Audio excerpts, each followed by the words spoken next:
And there is outrage tonight about a proposal within the state's largest school district to overhaul its sex ed curriculum. Thanks for joining us. I'm Kevin Boughton.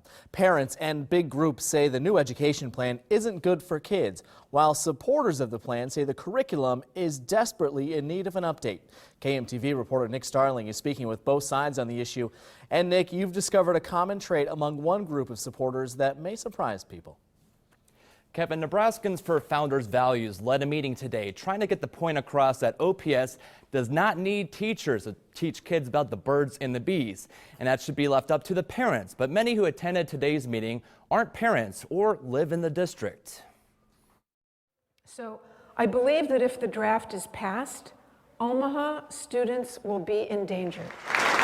New York Dr. Miriam Grossman lectured to a few dozen people about why she believes this OPS sex ed proposal is hurtful to students. They will lack critical information that they need to preserve their health, their emotional well-being, their fertility, and yes, even their lives. The OPS proposal outlines emergency contraception, abortion, LGBTQ issues, and recent scientific information on sexual transmitted infections. It's not going to help them. It's actually giving them freedom to do things that will harm them, not only emotionally, but physically. Teresa Kenny attended the meeting, has 8 children, and has a definite stance on sex ed in OPS schools, but her kids all go to private schools. We have more say in what our children are taught, and that especially in the area of sexuality, it was a big factor for me and for my children that I would be able to teach my own children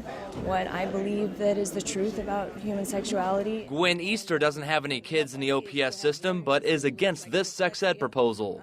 OPS again needs to stick to reading, writing, and arithmetic, okay? Alberto Fonseca has a 3-year-old who he says won't grow up in OPS, but is curious about what this school system might teach. We want to know what they're talking about, and we want to make sure that it's not against what we think. OPS has received a lot of comments on this curriculum proposal and have heard from actual parents about their concerns. We listen to what our parents say and we make adjustments based on that. It really shouldn't be about emotions and it shouldn't be about opinion. It should be about facts, it should be about research, and should be about what's best for students.